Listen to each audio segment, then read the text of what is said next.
Olá, eu sou o Caio e você está na CFX Esportes, o seu canal de lutas. Muito bem-vindos para mais um vídeo. Se eu tiver com cara de cansado, me desculpe, porque voltamos ao treino e o professor está me matando, porque vamos intimar os youtubers para lutar. Então, que coisa mais legal.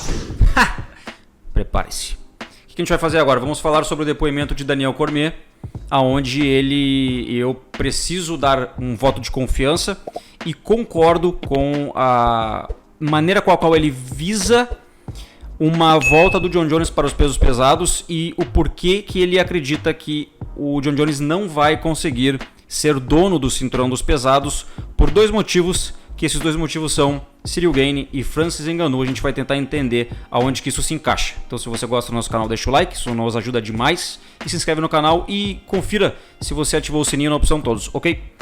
O Jon Jones, ele tem aí no seu cartel 26 vitórias e uma derrota, sendo que essa derrota para Matt Hamill não foi uma derrota, foi um golpe irregular onde ele estava basicamente aniquilando o seu adversário, mas ele tem essa derrota no cartel. Inclusive já tentaram reverter essa situação para que ele tivesse hoje 27-0.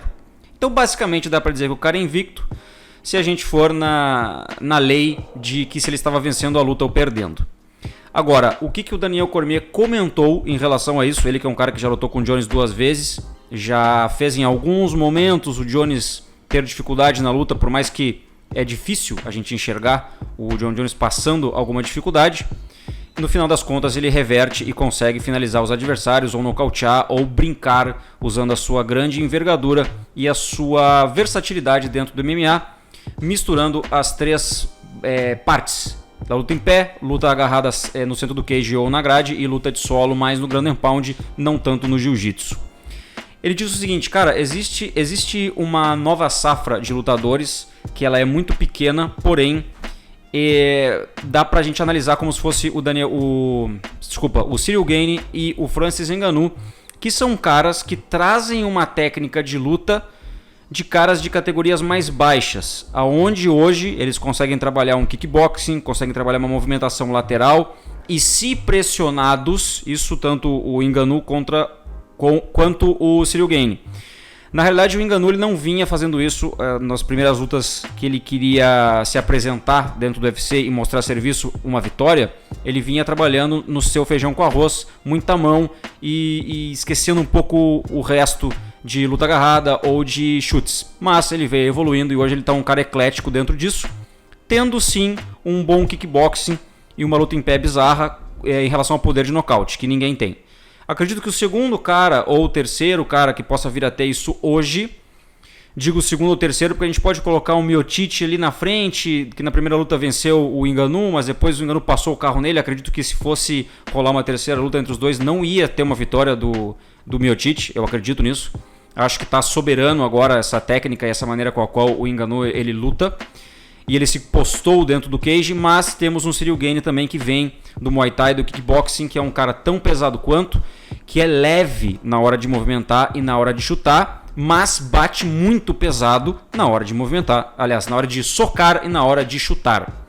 E ele é leve na hora de movimentar. Então, assim, essa configuração do Ciryl Gane pro Jon Jones, só se ele consegue double leg, single leg e bota pro chão.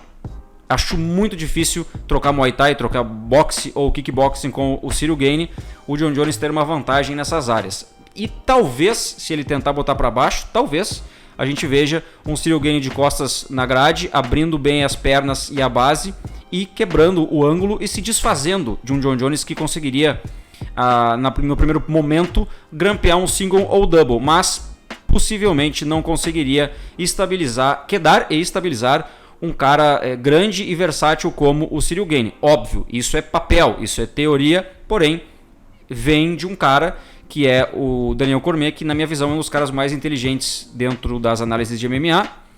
Obviamente estou colocando algumas pitadas aqui de opiniões minhas, mas eu acho que é plausível a gente ver que tem sim uma brecha, tem um muro, tanto o Ciryl Gane quanto o Francis Ngannou.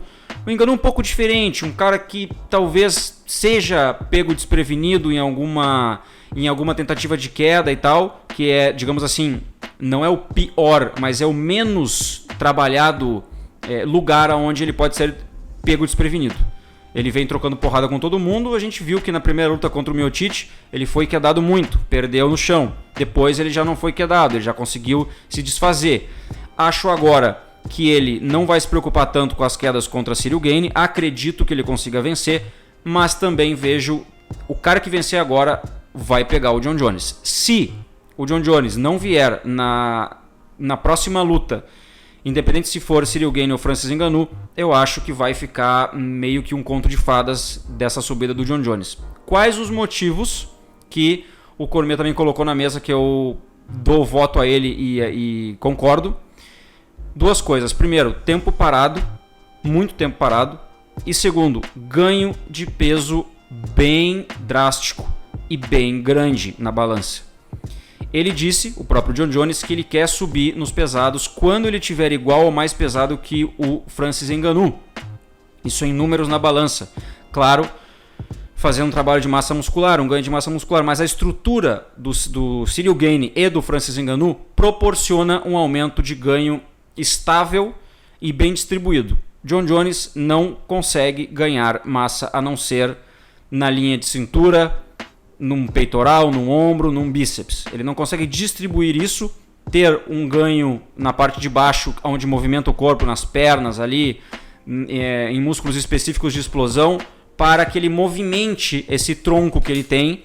A parte de cima da cintura para cima ele é muito largo, muito avantajado, mas o corpo dele não é bem distribuído o peso. Com isso, um Jon Jones pesado em cima, com as pernas ainda não tão musculosas, não conseguiria ter uma movimentação tão eficaz para conseguir avançar e regredir contra esses caras que, mesmo pesados, são explosivos, são rápidos e movimentam de uma maneira leve. O Ciryl Gane mais do que o Francis Ngannou, mas o Francis também é um cara que, pelo peso dele, consegue entrar e sair de uma maneira bem sutil, daria para se dizer, só que com um poder de nocaute bem maior que o Jon Jones.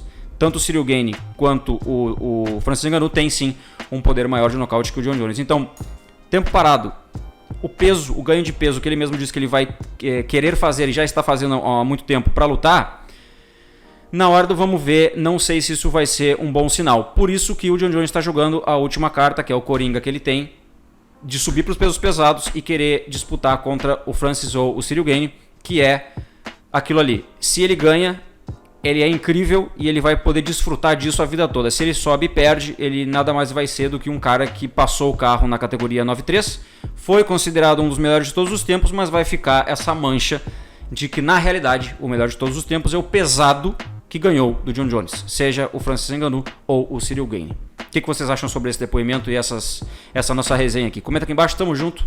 Caio lutando e Caio sendo preso. Não faça isso aqui, pelo amor de Deus. Fui.